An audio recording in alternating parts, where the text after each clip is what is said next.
তা মুসলমানদের পেটে হাওয়া ঢুকেছে তাই সবাই লাথি মারছে। যদি হাওয়া না থাকতো পৃথিবীর কোন মায়ের লাল মুসলমানকে লাথি মারার সাহস পেত না। বলবেন হাওয়া কি? চলুন ধোলাই চলবে, ধোলাই। এক নম্বর হাওয়া যেটা আমার আল্লাহর কোরআন বলছেন সেটা। আমার আল্লাহর কোরআন জানিয়ে দিয়েছেন আকিমুস সালাহ ওয়া আতুজ যাকাত, তোমরা নামাজ কায়েম করো পাশাপাশি যাকাত প্রদান করো। নামাজ রোজা কেউ কোনোদিন করো না কো কাজা, যদি করো কাজা কবরে গেলে পেতে হবে সাজা। নামাজ রোজা ইমানদার মুসলমানের জন্য খুবই সোজা, কিন্তু দুঃখের সাথে বলতে হয় আজকে মসজিদে নামাজ পড়ছে কারা? এই মুরব্বি বাপ চাচা যারা বেশি নামাজ পড়ছে তারা, জনজন ছেলে যারা নামাজ পড়তে যায় না তারা। তাদের যদি হাতটা ধরে বলা হয় ভাই চল না মসজিদে নামাজ পড়তে যাই, তখন বলছে দাদু তোমার গাঁঠে গাঁঠে বাদ, কোমরে কোমরে বাদ, উঠতে গেলে লাঠি বসতে গেলে মাটি, জীবনটা করতে হবে খাঁটি, কবরে গেলে জায়গা দেবে মাটি, মজবুত হবে ঘাটি।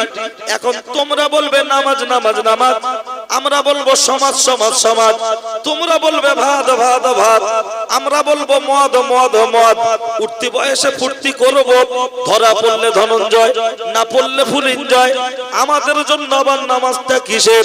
খুব বেশি বেশি যদি বলা হয় তখন বলো সাদ্দাম হোসেন। মাওলানা সাহেবরা মাইক ধরলেই বলছে নামাজ পড়ো নামাজ পড়ো। আমাদের মসজিদের ইমাম সাহেব সেও সুযোগ পেলে শুধু বলে নামাজ পড়ো।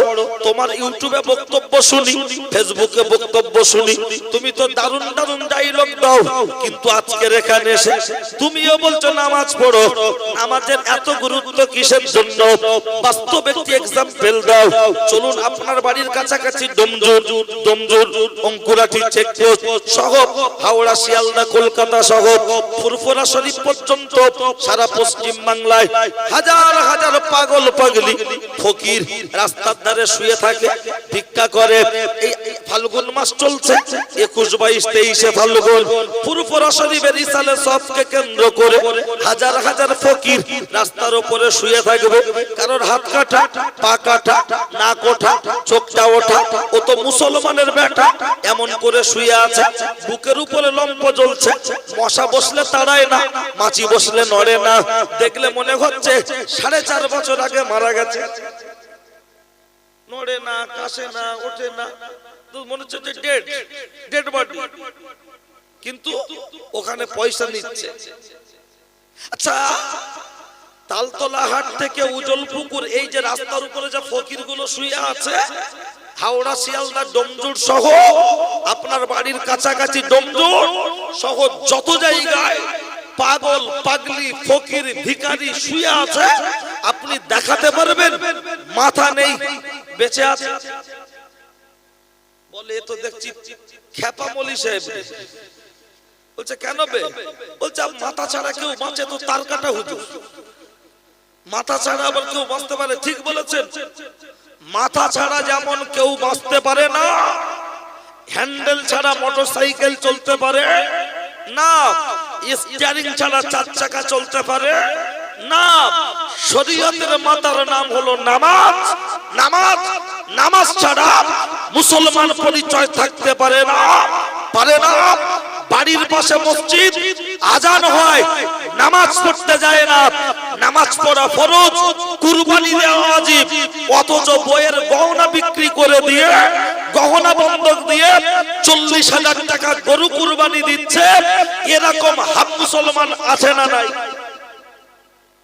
ওরে আমার আর দাওয়াতের দরকার নেই, যা যতটুকু এসে দেখেছি আমার আর দাওয়াত দরকার নেই। আজকে শুধু একটু নিয়ে নেন, আমার বক্তব্য সবার ভালো লাগবেও না, লাগার দরকার নেই।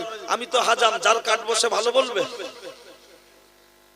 বাড়ির লোক বলবে ডাক্তারটা খুব ভালো, তাড়াতাড়ি সেরে গিয়েছিল, কিন্তু যারা কাটা হবে সে আমাকে দেখলে এমনি কিস্তি দেবে, তা ও নিয়ে কোনো চাপ নেই।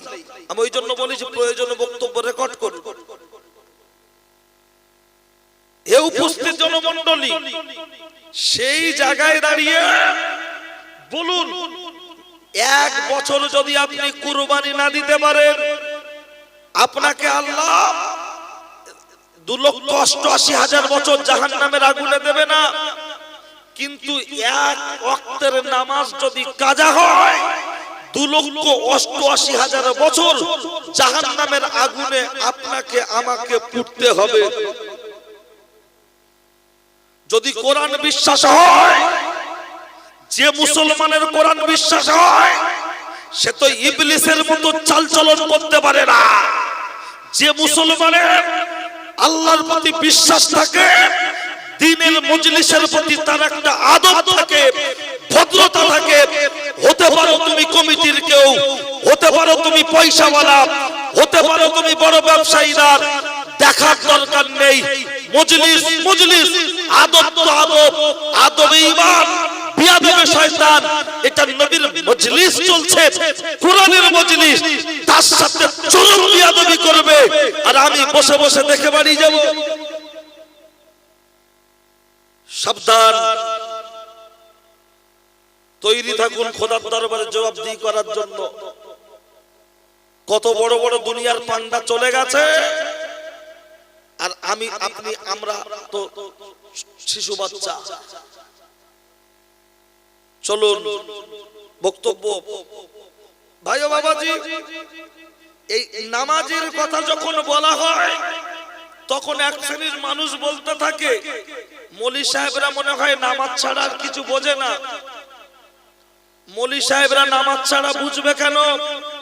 ব্রেকিং নিউজে যদি দেখানো হয় কোন একটা খবর, ওই খবরটা হয় very very important, very very important. Narendra Modi দখল করে আছে দিল্লির গদি, মমতা দখল করে আছে পশ্চিম বাংলার ক্ষমতা। সরকার পক্ষ থেকে যদি ঘোষণা দিয়ে দেয় আমাদের সারা পশ্চিম বাংলার সমস্ত দোকান বন্ধ হবে, শুধু দুই ধরনের দোকান খোলা থেকে যাবে। একটি হলো মিষ্টান্ন ভান্ডার, আর একটা হলো মেডিসিন শপ। মেডিসিন শপ সরকার পক্ষ যদি বন্ধ রেখে দেয়, বলুন মমতা ব্যানার্জি পশ্চিম বাংলার সব গ্রামে ভোটে জিতে নাই, তার কথাই যদি দোকান বন্ধ রাখতে হয়। বামফ্রন্ট যখন ক্ষমতায় ছিল সারা পশ্চিম বাংলায় সব গ্রামে সে ভোটে জিতেছিল না, তার কথাই যদি দোকান বন্ধ রাখতে হয়। কংগ্রেস যখন ক্ষমতায় জিতেছিল সব গ্রামে ভোটে সে জিতেছিল না, তার কথাই যদি দোকান বন্ধ রাখতে হয়। আমার আল্লাহ ওয়াল্লে আকাশে বাতাসে পাহাড়ে পর্বতে সমস্ত জায়গার ক্ষমতার মালিক আছেন না নাই? তাহলে আমার আল্লাহর কথা মতো দোকান বন্ধ রাখার দরকার আছে না নাই? বলবেন আমার আল্লাহ কি বন্দাকে নিশ্চিত? কে বলেছে বন্দাকে না? নিশ্চিত আমার আল্লাহ বন্দাকে। বলবেন কি বলছেন? বন্দাকে? হ্যাঁ বন্দাকে। রেডিওতে টিভিতে দুবার বললে যদি খাস খবর হয়, আমার আল্লাহ নামাজের কথাটা কোরআন শরীফে কতবার বলেছে জানা আছে? 82 বার। আচ্ছা, রেডিওতে টিভিতে দুবার বললে যদি খাস খবর হয়, আর আল্লাহ স্বয়ং যেখানে 82 বার বলেছেন উম্মতে মুহাম্মাদির জন্য, এটা কি ভেরি ভেরি ইম্পর্টেন্ট নয়? একটু হ্যাঁ না কিছু বলবেন না? তাহলে একটু হ্যাঁ না তো বললে তো আমাদেরও ভালো লাগে, ঠিক আছে? আর এই একবার বললাম, এরপরে হ্যাঁ না বলবেন আপনার ব্যাপার, তখন আমি আমার দায়িত্ব পালন করব, ঠিক আছে? কারণ ডাক্তার দেখানোর সময় ভালো ডাক্তার খোঁজেন কেন? মোড়ের মাথায় ডাক্তার নেই, বলছে গাড়িটা বার কর না রে, চলে যাব পিজি। কেন? বলছে যাওয়া তো খুব ইজি, ভালো ডাক্তার আছে। তা ভালো ডাক্তার মনে করে যখন পিজি গিয়েছেন আর ভালো ডাক্তার মনে করেছেন আজকের ভাইজানকে এবং আমাকে নিয়ে এসেছেন, তা ভালো ডাক্তার যখন টিপে ধরছে, দেখছে, পুঁজ বার করছে, তখন চটপট সবর করুন, ধৈর্য ধরুন, তখন তো চলবে। ও ছেলেরা, আমার জোয়ান যুবকেরা, ও আমার মুরব্বিয়ান বাপ, অন্যায় হলে আমার করে দেবেন মাপ। বাড়ি তারকেশ্বর বাগ বাড়ি, কথাগুলো হবে একটু বাড়াবাড়ি। দু চারটে কথা শুনে যেন রেগে যাবেন না তাড়াতাড়ি। আমি আপনার মাঝে বলতে চেয়েছিলাম আমার আল্লাহ কোথায় বন ডেকেছে, কোথায় বন ডেকেছে? কোরআন শরীফে 114টি সূরা, তার মধ্যে একটি সূরার নাম হলো সূরাতুল জুমআহ। ইযা নুদিয়া লিস-সালাতি মিন ইয়াউমিল জুমআতি ফাসআউ ইলা যিকরিল্লাহ। যখন তোমাদের জন্য মুয়াজ্জিন মসজিদে আযান দিয়ে দিল, দোকানদার বিক্রি বন্ধ করো, খরিদ্দার কেনা বন্ধ করো, তা না হলে হয়ে যেতে পারে হারাম। ওই মাল বেচাকেনা করে খেলে হয়ে যাবে বেরাম। মুয়াজ্জিন মসজিদে আযান দিচ্ছে, হাইয়া আলাল ফালাহ, চাষি চাষ রেখে নামাজের জন্য পালা, হাইয়া আলাল ফালাহ। ড্রাইভার গাড়ি ছেড়ে নামাজের জন্য পালা, হাইয়া আলাল ফালাহ। দোকানদার দোকান ছেড়ে নামাজের জন্য পালা। তাই বলছি রাতের বেলা শুনছেন মা চাচি খালা, এটা আমাদের জন্য বাংলা বন, বাংলা বন, বাংলা বন। ও বাড়ির মায়েরা, মসজিদে যখন আযান হবে সংসারের কাজ ছেড়ে দিয়ে নামাজের জন্য তৈরি হন। ও পুরুষ মানুষেরা, ব্যবসায়ীদের ভাইয়েরা, যখন মুয়াজ্জিন মসজিদে আযান দিয়ে দিল, সবাই ব্যবসা বাণিজ্য ছেড়ে দিয়ে নামাজের জন্য তৈরি হও। এটা হলো বাংলা বন, বাংলা বন, বাংলা বন। কেউ কোনো কাজ করবে না, করবে না। এখন বলবে নসাদ্দাম ভাই, পার্টির তরফ থেকে যখন বন্ধ দেখে দিল, সমস্ত দোকান বন্ধ হলো, দুই ধরনের দোকান খোলা থেকে গেল। আমার আল্লাহ যখন বন্ধ দেখেছে সমস্ত দোকান বন্ধ হবে, কোন দোকান কি খোলা থাকবে না? নিশ্চয়ই দুটো দোকান খোলা থাকবে, একটা মিষ্টান্ন ভান্ডার আর একটা মেডিসিন শপ। বলবেন মিষ্টান্ন ভান্ডার, মেডিসিন শপ, ঔষধের দোকান, ওটা কি আমাদের ডমজুর বাজারের? না না না না না না, ওটা হলো আপনার পাড়ার ভিতরে। বলবেন আমাদের পাড়ার ভিতরে ওই রকম তো কোনো দোকান নাই, মেডিসিন শপ।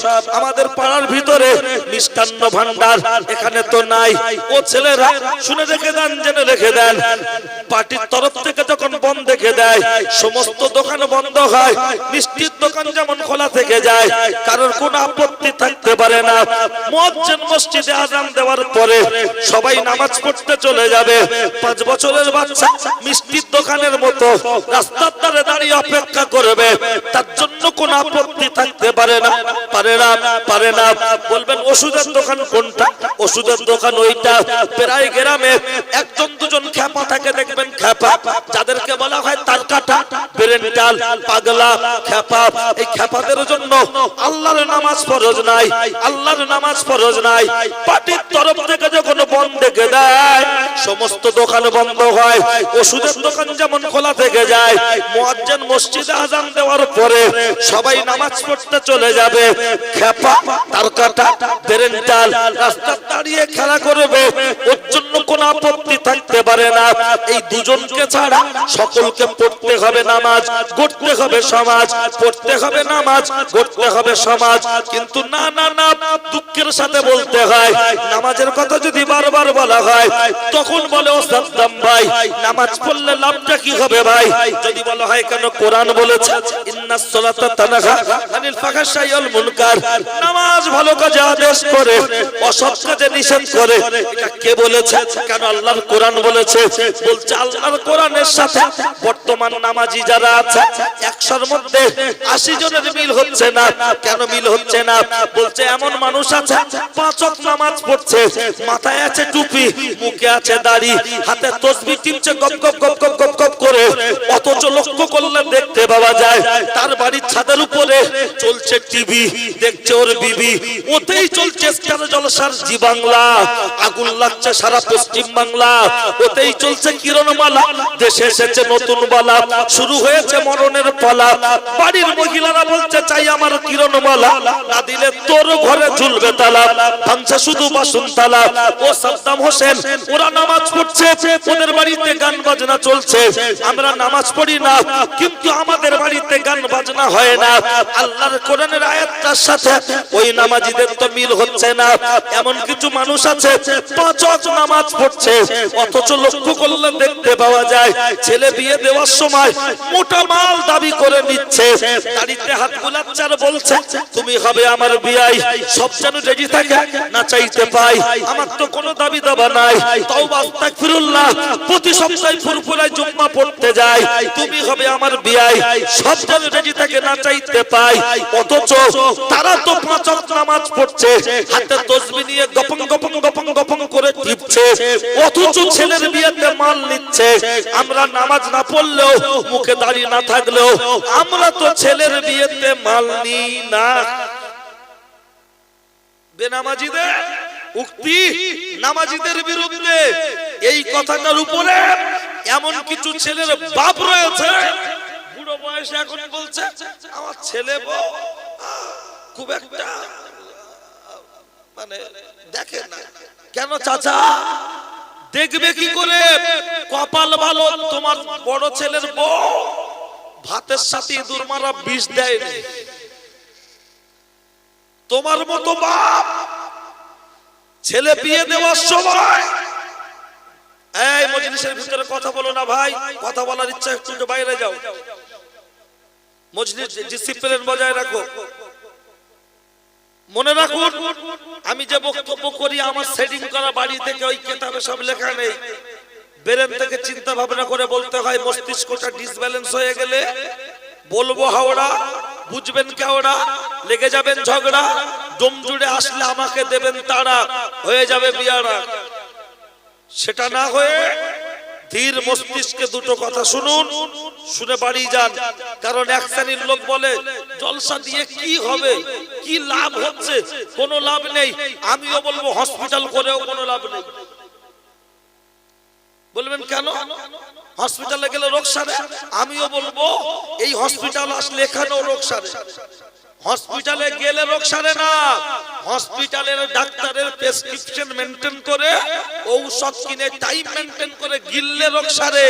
মসজিদের ইমাম মেম্বারে দাঁড়িয়ে, মঞ্চের বক্তা মেম্বারে দাঁড়িয়ে যে ট্যাবলেট ক্যাপসুল বিকসুল গুলো দেয়, এগুলো যদি টাইম মেনটেন করে গেলা যায়, ওর রোগ সারতে পারে না? পারে না?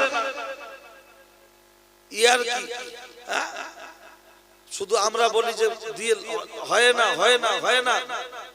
মেম্বার এই মেম্বারে দাঁড়িয়ে বাইরের মাওলানা এসে যেভাবে বলে, গ্রামের ইমাম সাহেব ওইভাবে বললো, চাকরি সদ্য বটতলায় যাবে। 7,000 টাকা 8,000 টাকা মাইনে দেয়, ও চাকরি নিয়ে মাসে 3 বার হুমকি দেয়। ইমাম সাহেব বলতে পারে না, বলবে কি করে? কারণ মেম্বারে দাঁড়িয়ে বলতে গেলে লোক এমনি বলে যার নেই কোনো গতি সেই করে ইমামতি। মৌলী সাহেব যদি জোরে যায় বলে কি গো হবে সাহেব, দাওয়াত চোপড়ায়। যদি আসতে যায় বলে কি গো খেয়েছো, উঠতে পারো না। যদি মাথা নিচু করে যায় বলে কি গো মাথা উঁচু করো, তুমি আমাদের ইমাম সাহেব লোক একটু দেখি। আর মাথা উঁচু করে গেলে বলছে কি বে ইমাম সাহেবের নেচার খারাপ, শুধু ভোলার বউকে দেখছে। তাই ইমাম সাহেব কেউ কি হেলিকপ্টারে যাবে? নিচু হলে দোষ, উঁচু হলে দোষ, জোরে গেলে দোষ, আসতে গেলে দোষ। ইমাম সাহেব সুদের বিরুদ্ধে বলতে পারে না, বলে সব জায়গার ইমাম না হলো কিছু জায়গার ইমাম বলে। তারপরেও এক শ্রেণীর মানুষ ইমামের পিছনে টিটি যেমন ও হাজারা হাজারা, ও হাজারা হাজারা, হাজারার মা তোর মেয়ে কোথায় বল, তা না হলে তোকে বাঁচতে দেবো না। হাজারার মা বলল, মারখে মারখে যদি আমার জীবন দিতে হয় আমি জীবন দিয়ে দেব, আমার মেয়ের সতীত্ব ক্ষতি হতে দেব না, দেব না, দেব না। কিতাবের মধ্যে এসেছে, লক্ষ্য করলে দেখতে পাওয়া যায়, এমন করে হাজারার মায়ের পায়ে দড়ি বেঁধে টানতে টানতে টানতে টানতে জেলখানায় বন্দি করে দেয়া হলো।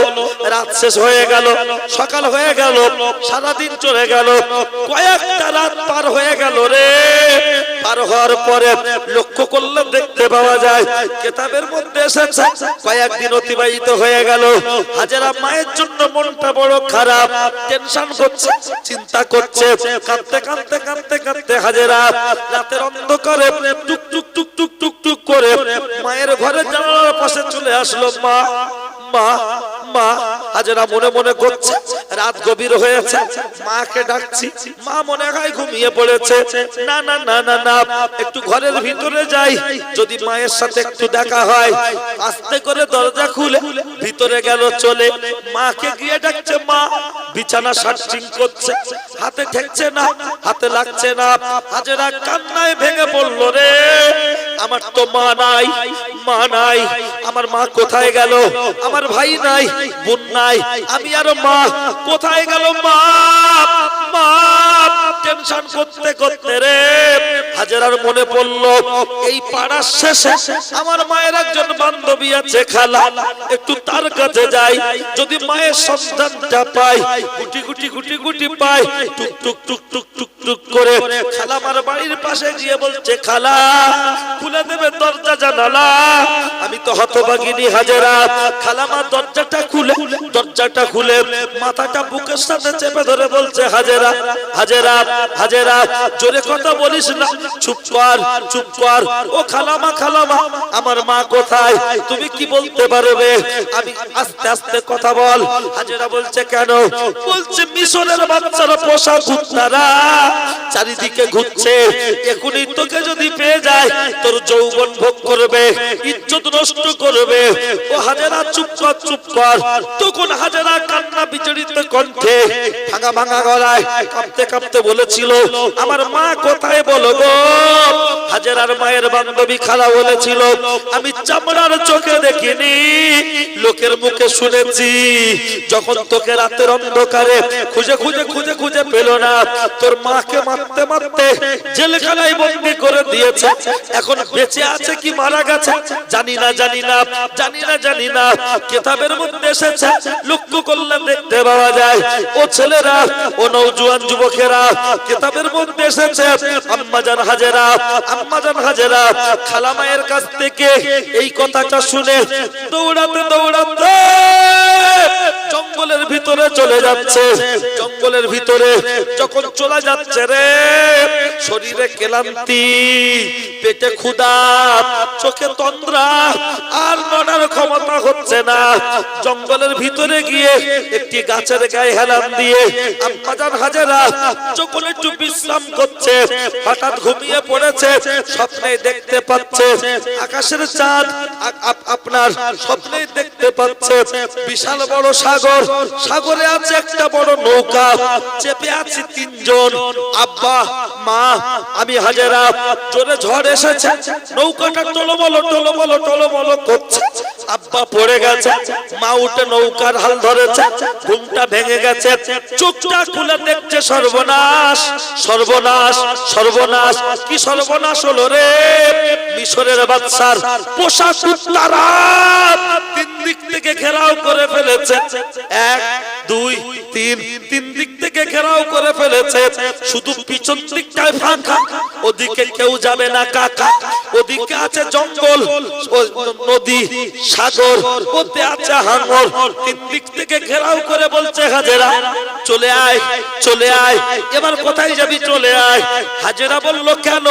বলছে, বাদশার কাছে নিয়ে যাব, একটু যৌবন ভোগ করবে। হাজেরা সিংহের মতো গর্জন করে বলছে, সাগরে ঝাঁপ দেবো, কুমিরে খায় খেয়ে ফেলবে, কিন্তু ইজ্জত নষ্ট হতে দেব না।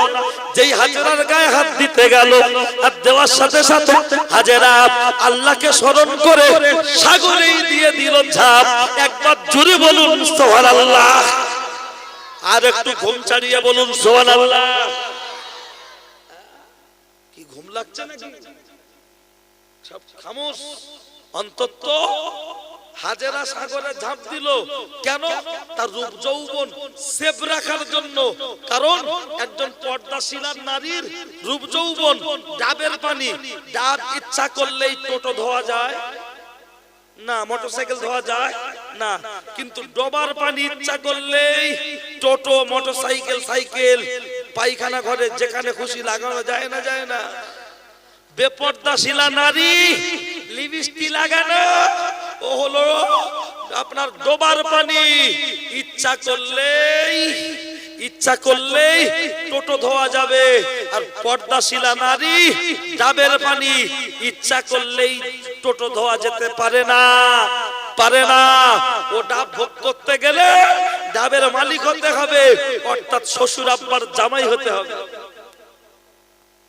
দেখেন না ওলা উবেরের গাড়িগুলো ডুমজুরে চলে তো নাকি, এর একটা লোগো আছে না, পাবলিক দেখেই বুঝতে পারে এতে বুক করলে পাওয়া যেতে পারে। মাথায় কাপড় নেই, টিপ এগুলো দেখা যাচ্ছে, তার মানে ওলা উবেরের সিম্পটম। বুক করলেই হতে পারে, এটা হলো ওলা উবেরের সিম্পটম। আপনারা জিমিয়ে যাচ্ছেন, আর একবার তাকবীর দান তো দেখি। না রে তাকবীর। আমার ইচ্ছা আছে আধা ঘন্টার মধ্যে ইতি টানবো, অন্তত আপনারা আধা ঘন্টা থাকতে রাজি আছেন? তাহলে আর একটু নড়ে চড়ে না রে তাকবীর। তাবারকে গোশ আছে না? তাবারকে আছে গোশ, আমাদের দেখাতে হবে জোশ, ঠিক আছে? আমরা তাবারকে যেমন আছে গোশ, আমাদের যদি থাকে জোশ তাহলে আর একটু হবে, তা না হলে আমি এখনই ইতি করব। আর একটু নড়ে চড়ে, কারো জবান যেন বন্ধ না থাকে। না রে তাকবীর। পিছনের ভাইয়েরা ডান দিক বাম দিক সবাই মিলে আর একটু অন্তত আওয়াজটা এমন দেন, গিন্নিটার কানে আওয়াজটা যাক যে আমার লোকটা ওখানে আছে। তারা বললো কি গো, কোথায় ঘুরছিলে? অন্তত সিগন্যালটা পৌঁছাক। আর একটু নড়ে চড়ে নারে তাকবীর। হ্যাঁ, আল্লাহু আকবার। মোহাম্মদ রফিক গান বলে গলা ফাটালো, হ্যাঁ, নফরত কি দুনিয়া। বলবে হায় হায়, এ হুজুর তো 5G হুজুর, সব জানে। আরে আমরা ইউনিভার্সিটি পড়া ছেলে, লুঙ্গি পরে আছি বলে তাই। আমরা ইউনিভার্সিটি পড়া ছেলে জানি না মানে? আস্তে ভাই, একটু আস্তে। সব জানি বুঝি, তাই তো লোক ইমামদের পিছনে বলে ইক্তেদাই তো বেআজানি বা। ইমাম যদি না বুঝতো, আর যদি মাগরিবের নামাজ কেরাত আসতে পড়তে হতো, এশায় আসতে পড়তে হতো, এই মসজিদে আর বাইরের ইমাম রাখতো, গ্রামের বড় লোকই ইমাম থাকতো, ঠিক কি না? সবচাইতে বড় সুৎখোর সে বলবে কি বে, আমি মসজিদের ইমাম, বড় ভরিলে সামনে টাকা আছে, শুধু কোন রকম কেরাতটা 3 বার জোরে পড়তে হচ্ছে, জানে ও তো ঠিক বলতে পারবে না, তাই ইমাম হয় না, তাই কমিটির মধ্যে থাকে। তবে আপনাদের এখানে এরকম লোক সুৎখোর লোক কমিটি থাকে, এটা অসম্ভব। ও যা আছে ওটা ধুলোকোট পার করে, আর এদিকে যা আছে মা ব্রিজ ওই দিকে, এর মাঝখানে জামিয়াও পড়বো না। শিক্ষার কোনো শেষ নেই, মার খাওয়ার কোনো বয়স নেই, ঠিক আছে? চলুন এই মায়েরা শোনো, ভালো করে শোনো। আল্লাহ আল্লাহ, আমি আজকে মেয়েদের খুব বেশি কিছু বলি, তবে এখানে বসলে ঘুম লাগে, পৃথিবীর দুটো জায়গায় ঘুম লাগে। এই জুম্মার দিনে খুতবা যখন হয় ঘুম লাগে না লাগে না? একদম হকিকত কথা, ঠিক না? ইমাম সাহেব খুতবা দিচ্ছে, ইয়া মুরুনা বিল আদলি ওয়াল ইহসান, টাটা ঘন ঘন দিচ্ছে। কি গো ঘুমোচ্ছ? বলে আল্লাহ কি রে না। তা বলছে টোটোর মতো ডিশ মারছ। আর একটা জায়গায় এখানে বসে ঘুম লাগে। আচ্ছা, এখানে বসে কেউ ঘুমালে সওয়াব পাবে? কেন পাবে না? জব কার্ডের মাটি কাটুক আর না কাটুক, হাজিরা হলে মাল আসে না আসে না? যদিও মাঝখানে বন্ধ ছিল, আবার তো কাগজ জমা নিচ্ছে, সামনে ভোট।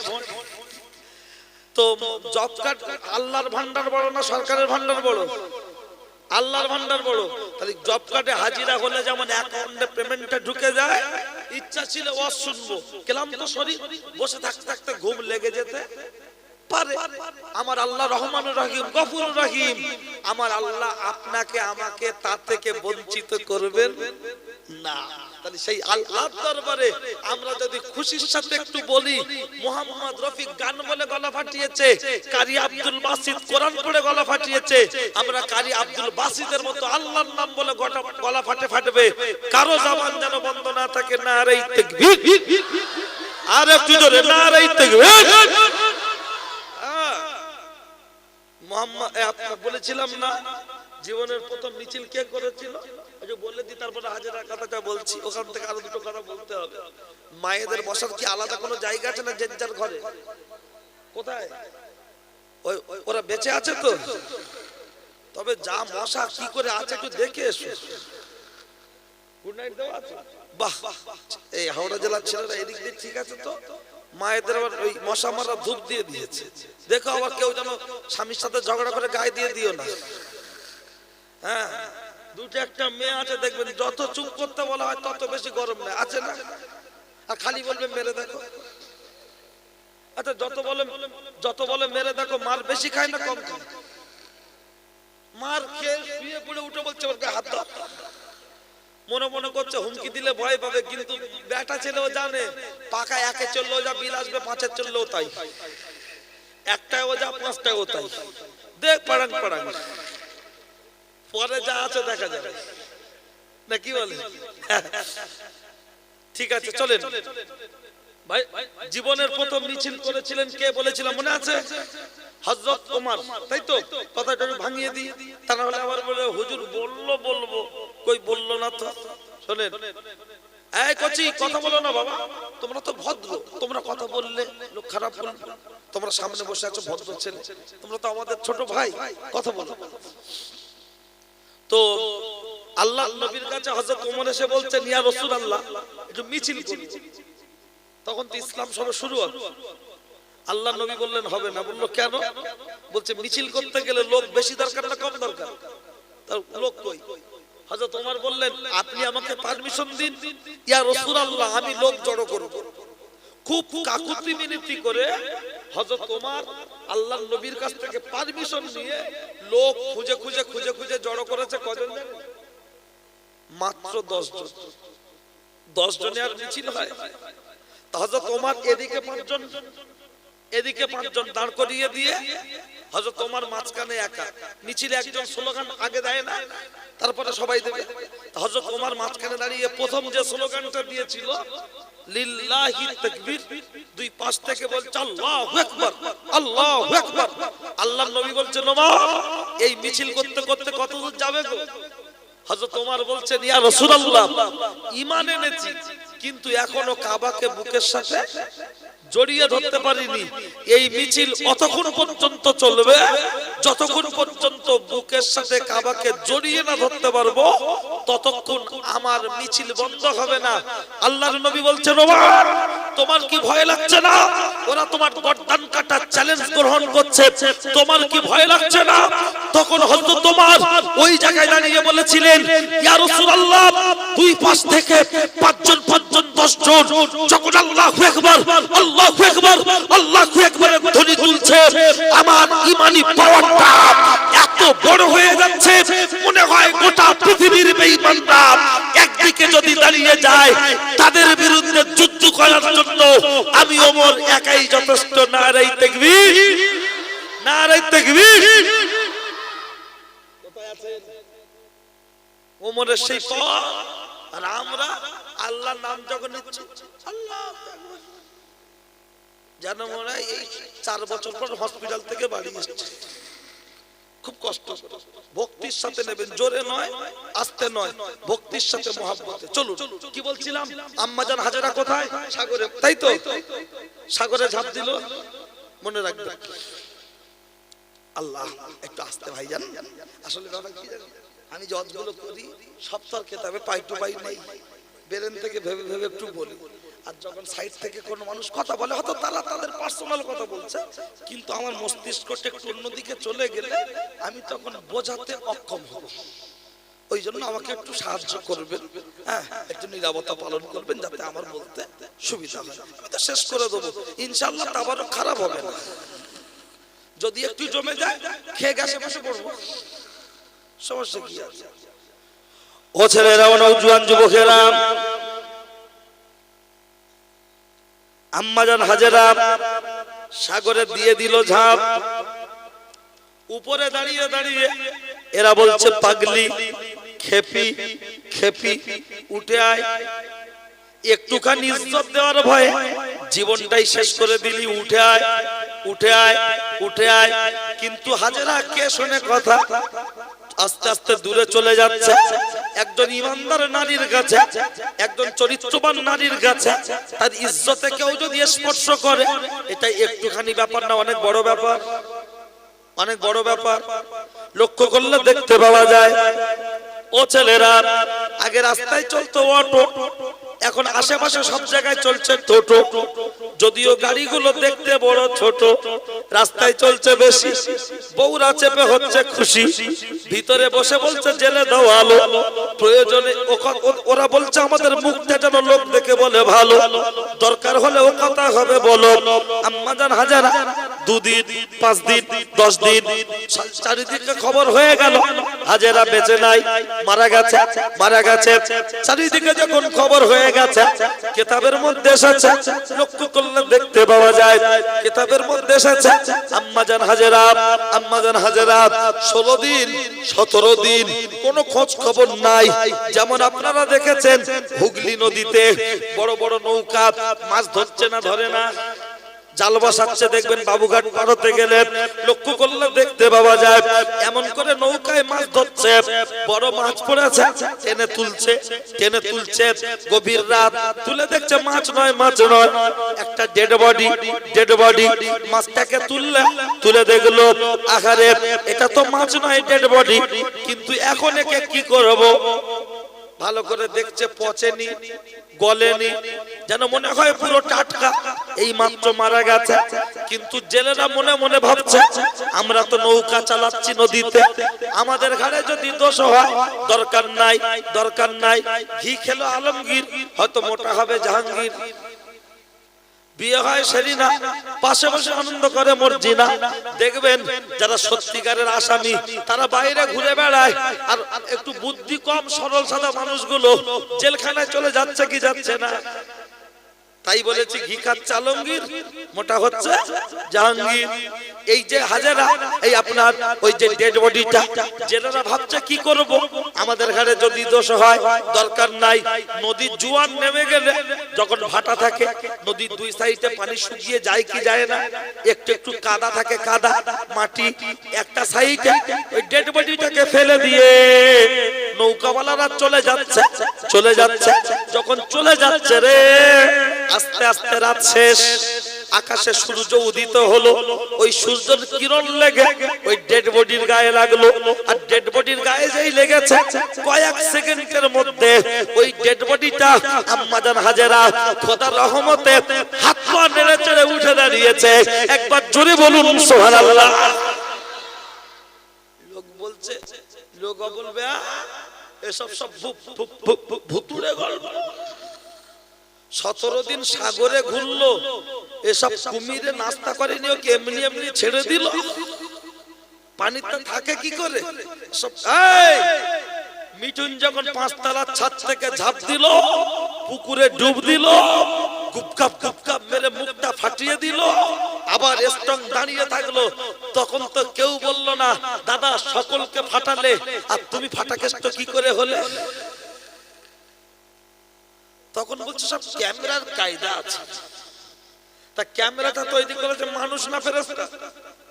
মানুষ। আর মানুষকে তৈরি করেছে আল্লাহ। তাহলে ক্যামেরার কায়দায় যদি এমএলএ ফাটাকেষ্ট হয়, তাহলে আমার আল্লাহর কায়দায় হাজেরা পানির তলায় বেঁচে থাকতে পারে না? দেখবেন একটা উদাহরণ, মৌলী সাহেবরা কবরে আযাবের কথা বলে, 2-4টা মাতাল দেখবেন বলে কি রে আমাদের ইমাম সাহেব কবরের আযাবের এত কথা বলছে কি করে? ও কি 2-4 বছর ছিল নাকি? 3 ফুট কবরে 99টা সাপ নাকি ঢুকবে, কামড়াবে, ছোবল মারবে। একটা লাশ নামিয়ে 2জন ঠিকমতো দাঁড়াতে পারে না, 99টা সাপ থাকবে, 2টো ফেরেশতা নাকি আবার ক্যারাটিম্যানের মতো মারবে। এসব কোথায় পাইবে ভুতুড়ে গল্প? হাজারা 17 দিন পানির তলায়, 99টা সাপ, এসব মৌলী সাহেবদের তাল কেটে গেছে।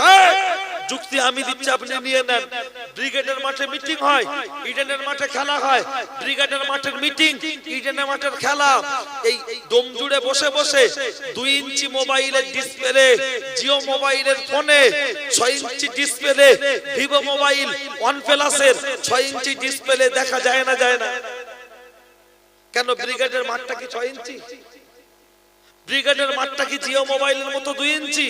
তা ওতে ব্রিগেডের মাঠে 10 লাখ লোক, ইডেনের মাঠে 50,000 দর্শক, আর খেলোয়াড় সহ গ্যালারি সহ 2 ইঞ্চি জায়গায় কি করে দেখাচ্ছে? বলছে ও বৈজ্ঞানিকদের ব্যাপার। তা বৈজ্ঞানিক মানুষ তো, সে তো ফেরেশতা নয়। তা বৈজ্ঞানিক মানুষকে তৈরি করেছে আল্লাহ। যদি একটা মানুষ 2 ইঞ্চি মোবাইলের ভিতরে গোটা ব্রিগেডের মাঠটাকে ঢুকিয়ে দেখাতে পারে, আমার আল্লাহ ইচ্ছা করলে 17 দিন হাজেরাকে পানির তলায় রেখে আর 3 ফুট কবরে 99টা সাপ কেন গোটা পৃথিবী ঢুকিয়ে দেখাতে পারেন কি পারেন না? আসলে যুক্তি দিলে না সব জিনিস সহজ মনে হয়। একটা ছেলে বলছে, সাদ্দাম ভাই একটা আন্ডা কুড়িয়ে পেয়েছি, তার ডিমটা তো হারাম হবে, যদি বেচে মুসাফির খাই কেমন হবে? মনে মনে করছে যদি একটু মৌলভী সাহেব ঘুরিয়ে দেয়, ডিম খেলে হারাম হবে, মুসাফির খেলে হালাল হয়ে যাবে। কি পড়লো গল্লা। চলেন, আম্মাজান হাজেরা সাগর থেকে উঠেছে। হাজেরা তার রূপ যৌবন সেভ করার জন্য জীবনের যে রিস্কটা নিয়েছে, এর থেকে আর বড় কিছু রিস্ক থাকতে পারে? একটু কথা বলুন। আর আমাদের মেয়েরা ও রূপ যৌবন পরপুরুষকে ভোগ করানোর জন্য রেডি। বলবেন আপনি জানেন, আমি বলছি আপনি লজিকটা মাথায় ঢোকান।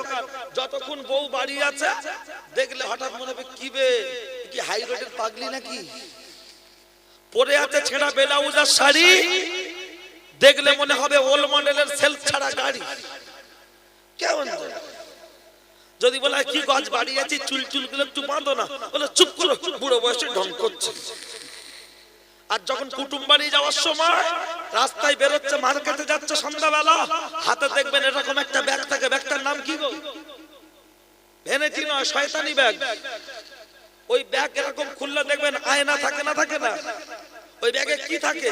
4টে কাগজ, একটা নাকের সেই নাকচাবি কিনেছিল তার রিসিপ্ট, দুটো কি বলে সেই ক্লিপ না কি বলে, দুটো গার্ডার, আর স্বামী কিছু টাকা দিয়েছে সেটা, ও আল্লাহ, আর 3 রকম টিপ। হঠাৎ দেখছি ভাবি দমজুর বাজারে সোনার দোকানের সামনে টোটোয় বসে বসে এরকম করছে, ব্যাগ থেকে। তার মানে ওয়াল্লাহ আয়না দেখে লিপস্টিক দিচ্ছে।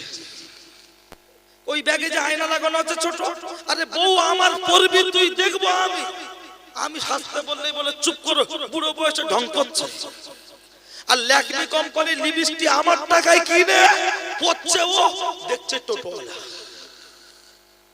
বললেই বলছে বুড়ো বয়সে ঢং করছে। তা ও কাকে সাজানোর জন্য, কাকে দেখানোর জন্য? বাড়িতে থাকলে পাগলি খেপি, আর রাস্তায় বেরোলে যেন 8টিয়া ডবল ডিশ সেজে গুজে, মুখেতে লাগাচ্ছে মেকআপ, স্কুটিতে দিচ্ছে পিকআপ, কাঁধে নিচ্ছে ব্যাগ।